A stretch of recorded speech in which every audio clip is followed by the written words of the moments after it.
roon maamulka gobolka Gado oo toogtay 6 ruux oo dhowr bilood ku xirnaa xabsi ku yaala degmada Baardheer ee gobolkaasi ergeyga gaarka ah ee u qaabilsan Soomaaliya qaramada midoobay u qaabilsan Soomaaliya ayaa dawladda Soomaaliya ka dalbaday inay cadeyso dhibaatooyinkii ka dhacay magaalada Baydhabo kadib xarigii Muqtaar Roobo madaxweynaha Soomaaliya ayaa meel mariyay miisaaniyadda dawladda ee sanadka 2019 dawladda Turkiga ayaa waxay magacowday ergeyga qaaska ah ee garwadaanka ka noqonaya wada hadallada dawladda Soomaaliya iyo Somaliland afhayeenka wasaaradda amniga Jubbaland ayaa ka soo horjeestay xilka qaadis uu ku sameeyay wasiirka amniga maamulka Jubbaland dhinaca wararka dibadda qodobada ay dal sanadan kaga hayso waxa kamid ah madaxweynaha dalka Suudaan oo amray in la saaro guddi baara dibadbaxyadii ka dhacay dalka Suudaan iyo meedadka dad muhaajiriin ah oo Itoobiyaan oo laga helay maamulka gobolka Gado ayaa waxa la sheegay inay toogteen 6 ruux oo muddo dhowr bilood ku xirnaa xabsi ku yaala degmada Baardheer ee isla gobolkaasi Gado faafaynta warkan Maxamed Cumar Maxamuud ayaa eegay maamulka gobolka Gado ee dawladda Soomaaliya ayaa baahiyay inay toogteen xubno ka tirsan al-shabaab oo 5 bilood ay ku hayeen xabsi ku yaala degmada Baardheer ee gobolkaasi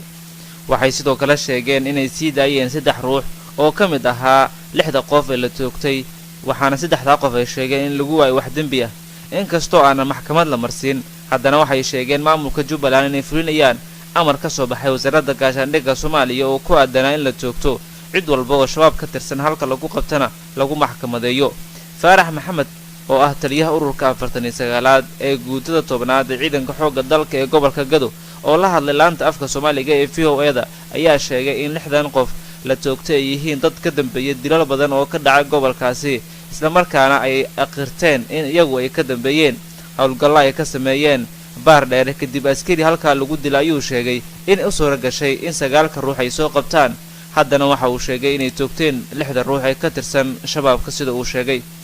dadkan soo qabanay tiro guud waxay ahayn 9 qof ka koobnaayeen 3 kamid ah wax dambi ah lagu waayay laakiin 6 cadayn baa lagu helay iyaguna qaraal bay ahaayeen ayaga laftooduna way isku marqaati fureen oo inay wada shaqayn jireen oo shaqo ka dhaxaysay bay cadeeyeen kuwii ayaguna wax dambi ah lagu waayay ayaguna waa la fasaxay xorriyadoodii baa dib loo siiyay waxay gacanta soo galeen oo la soo qabtay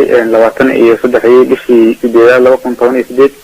waxaan gacanta ku haynay muddo 5 bilood waxaa la soo qabtay ayaga oo qaybo kamid ah markaas ay faraha kula jiraan maartay falal argixisho xilli habeen oo askari ciidanka xoogga dalka Soomaaliyeed ay dil toogasho u geysteen kadib markaas aan gacanta ku soo dhignay waxaan noo fududaatay in aan macluumaad ka helno intii kale oo la shaqeynaysay inta hawsha la fulin jirtay intaba wuxuu noo cadeeyay in ay yihiin shabakad dan oo ka shaqeyso howlgasho ka kooban ilaa 4 qof 6 qof way la toogtay dadkan waa la baaray waa la xaqiijiyay qaraal bay wada ahaayeen dadka idilena dad loo wada yaqaan ay ahaayeen dhanka kale wararka ay ka helayso dalsan degmada Baardheer ee gobolka Gado ayaa sheegaya in khilaaf uu ka dhashay toogashada 6 qof isla markaana ay ku dhawaatay in degmada Baardheer ay isku dhacyo ciidamada dawladda dhexdooda ay ka bilowdaan inkastoo dadka deegaanku ay sheegeen in dadka la toogtay aysan dadku qaar aaminsan yihiin inaysan sharci ahayn laakiin taliyaha ururka 49aad ayaa beeniyay wararka ku aadan isku dhacyada laga baqdin qaba inay ka dhacaan Baardheer oo Gado ka tirsan mahadsanid baakay ergeyga qaramada midoobay u qaabilsan Soomaaliya ayaa waxa uu ka dalbaday dawladda inay cadeyso rabshadihii ka dhacay magaalada Baydhabo ee xarunta gobolka Baay intii lagu guda jiray diyaarinta doorashooyinka koonfur galbeed Soomaaliya iyo xarigii Muqtaar Roobo Abu Mansuur markale faafaynta warkan waxaa eegaya wariyaheena Xasan Nasiib Maxamed ergeyga gaarka ee xogayaha guud ee qaramada midoobay u qaabilsan Soomaaliya Nicholas Haysom ayaa waraqad uu qoray wasiirka amniga dawladda federaalka Soomaaliya Maxamed Abuukar Islow wuxuu waraqadaasi kaga hadlay saameynta ka iman karta wararka sheegaya in ciidamo Soomaaliya oo ay taageerto qaramada midoobay inay ku lug lahaayeen qabashada Muqtaar Roobo 13 bishan December waa bishii hore ee December iyo sidoo kale dhimashada 15 rayd iyo sidoo kale dhaawac 2 kale oo ku dhaawacmay banaabaxyadaasi sidoo kale waliba qabashada 300 oo kale oo ku lug lahaa banaabaxyo ka dhacay 3 maalmood ee kala ahaa 13 15 bishii hore ee December dadkaasi oo 254 kamid ah la hayay wax ka badan 48 saacadood inkastoo la sii daayay muddadii u dhaxaysay 18 ilaa 22 December Nicholas Haysom wuxuu waraaqada ku sheegay in dadka la qabtay la sheegay inay u badnaayeen caruur waxauna sheegay in qaraarada golaha ammaanka ee qaramada midoobay ay adkaynayaan in kaalmada qaramada midoobay ay ku xidhnaato ilaalinta xiriirka xuquuqda aadanaha. waxauna sheegay in qaramada midoobay ay haatan taageero siiso ciidamada booliiska federaalka ah iyo ciidamada booliiska koonfur galbeed. wuxuu haysom oo waraaqadaasi ku sheegay inuu waraaqad ka helay midooda yurub, jarmalka iyo britain, kuwaasoo uu sheegay inay hakinayaan kaalmadii ay siin jireen ciidamada booliiska koonfur galbeed iyagoo sabab kaga dhigaya habdhaqanka ciidamada booliiska koonfur galbeed ee xilligii doorashada iyo hadallo uu jeediyey taliyaha ciidamada koonfur galbeed. waxa uuna sheegay in waraaqadaasi iyo weerarka lagu kalsoon yahay amba warar lagu kalsoon yahay ay sheegayaan in qabashada mukhtaar roobow ay ka danbeeyeen ciidamada etoobiya qaybtooda fadhigoodu yahay magaalada baydhabo ee gobolka baay. waxa uuna sheegay in muddo kooban lagu hayay xarunta ciidamada saddexaad ee amisom oo ah kuwa etoobiya kadibna lagu wareejiyey ciidamada amniga soomaaliya. waxa uuna sheegay inuu helay waraaqadii ay wasaaradda amniga ka qortay xariga roobow balse uu u cuskadeen inuusan ka soo bixin shuruudihii dhaqan celintii, sidoo kalena inuu hubiyey ciidan soo geliyey magaalada baydhabo si xasilooni darro uu abuuro.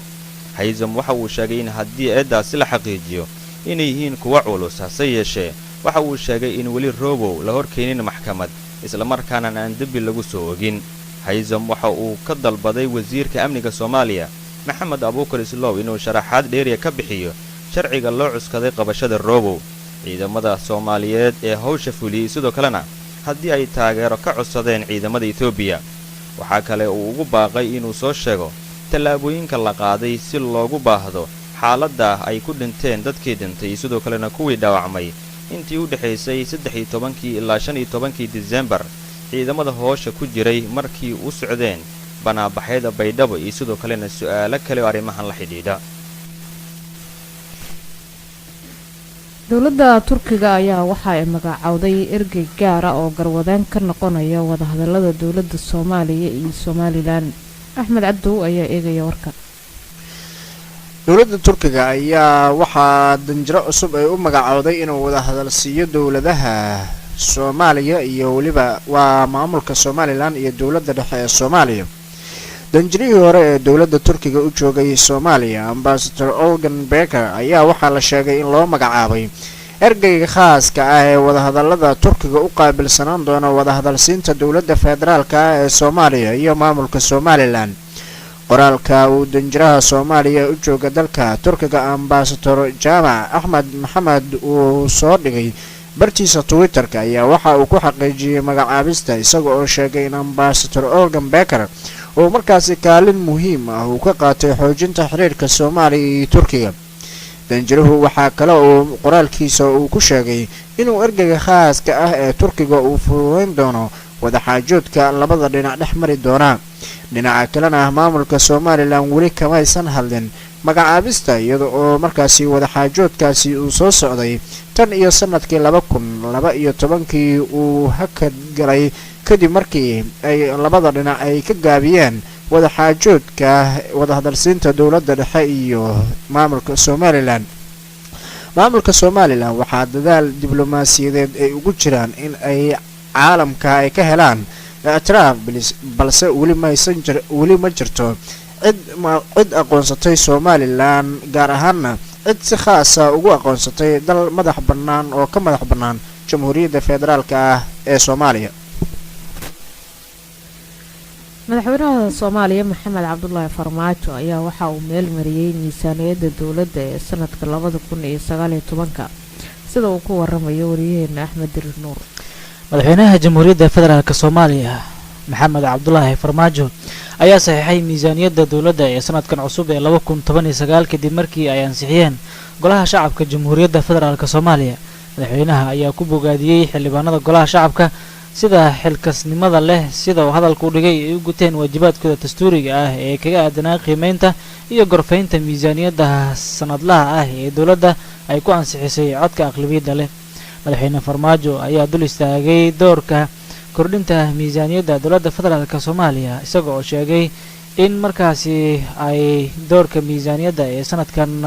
ay meel wanaagsan gaartay kobaca dhaqaalaha dalka. waxa uu yiri kobaca dhaqaalaha dalka waxa marqaati ka ahay in uu miradhal weyn sameeyay qorshahana waxa uu yahay inaanu tiigsano meel wanaagsan ayuu yiri madaxweyne Maxamed Cabdullaahi Farmaajo. sidoo kale madaxweynaha ayaa tilmaamay in miisaaniyaddani ay markhaati kacayso dadaalka wadajirka ah ee shacabka iyo dowladda soomaaliya ay ugu jiraan ayuu yidhi dib u dhiska dalkooda hooyo.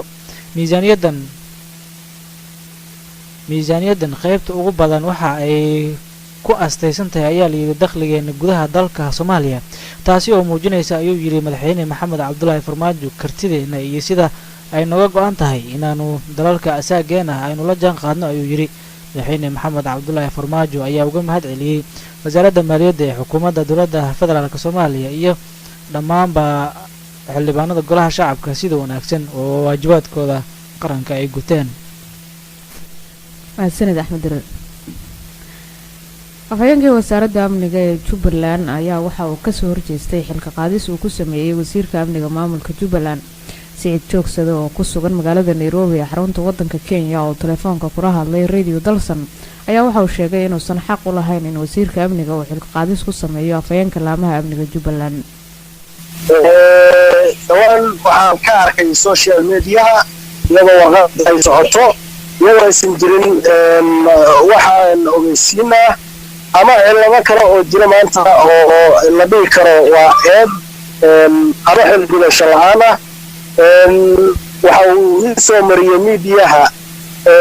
hadallo runtii aan aad u jeclaysan oo baraha bulshada lagu xiriira mid ka mid ah oo isagoo si gaar oo barafada weliba ila soo xiriiray.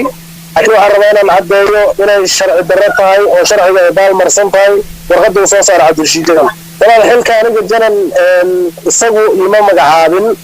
anigu waxaa magacaabay hogaanka guud hay-adda nabad sugidda. magacaabistaasi haddii ay sharci ahayd iyo haddii ay sharci darro ahayd janan aniga wuu joogay meesha lagu magacaabayay. janan inuu xilka iga qaado waxaa ka horeysa isagu ma ku magacaabay. weliba halkaa waxa uu ku xusay in afhayeen uu isaga magacaabay horeyna afhayeen aysan u jirin warqadda soo saaray, taasoo meel kordhac ku ah warqaddii hore ee soo martay faafinta rasmiga ee dowladda 8 Agoosto ee sanadka hadda sii dhamaanaya 2018. siciid joogsade afhayeenka laamaha amniga jubbaland oo ka hadlayay xilka qaadis uu ku sameeyey wasiirka amniga maamulka jubbaland ayuu kaasi ahaa. halka warkaasi dhegeystayaal oo idinkaga imaanayo waa idaacadda dalsan ee magaalada muqdisho. iminkana wararka ugu waaweyn dhinaca dibadda. madaxweynaha dalka suudaan ayaa waxa uu amray in la dhiso guddi baaraad dibadbaxyada ka dhacay magaalada khartuum ee caasimadda suudaan. madaxweyne cumar xasan al-bashiir ayaa waxa uu soo saaray wareegto lagu dhisayo guddi xaqiiqo raadin ah si ay u baaraan dibadbaxyada cabashada ah ee weli ka socda gudaha suudaan. wakaalada wararka ee suudaan ee suna magaceeda loo soo gaabiyo ayaa waxa ay sheegtay in wasiirka cadaaladda uu dadkaasi ka mid yahay ninkaasi oo lagu magacaabo maxamed axmed saalim, waxa uuna madax ka yahay guddigaasi si ay usoo baaraan dibadbaxyada ay dowladda suudaan sheegtay in ay ku dhinteen dad lagu qiyaasay 19 ruux halka ay ku dhaawacmeen 219 kale oo dad rayida iyo 187 ka tirsan ciidamada ammaanka suudaan. dhinaca kale madaxweynaha suudaan ayaa waxa uu ballan qaaday in uu qorshooyin cusub oo dhinaca dhaqaalaha ah uu soo bandhigi doono sanadkan bilowga ah ee 2019. madaxweyne cumar xasan al-bashiir oo xalay khudbad ka jeedinayay taasi oo lagu dabaaldegayay 63 sano guuradii kasoo wareegatay xorriyadda dalka suudaan ayaa waxa uu sheegay in miisaaniyadda dowladda ee sanadkan 2019 ay gacan ka geysan doonto sidii loo gudbin lahaa isla markaana loo xasilin lahaa xiisadaha ka taagan gudaha suudaan. ugu dambeyntiina meydadka muhaajiriin u dhalatay dalka Itoobiya ayaa laga helay gudaha Tansaaniya. 14 ruux oo u dhalatay Itoobiya ayaa waxaa la sheegay in meydkooda laga helay deegaanka lagu magacaabo Minu kaasi oo u dhow wadada weyn ee isku xirta dalalka Tansaaniya iyo Zambia. muhaajiriintan ayaa waxaa la sheegay in ay ka mid ahaayeen 26 Itoobiyaan oo la socday gaari ku sii jeeday dalka koonfurta Afrika sida ay sheegeen booliiska Tansaaniya. wadaha gaarigaasi ayaa la sheegay in uu baxsaday iyadoo 5 ka mid ah muhaajiriintaasi la dhigay isbitaal ku yaala gudaha Suudaan halka 7 kalena ay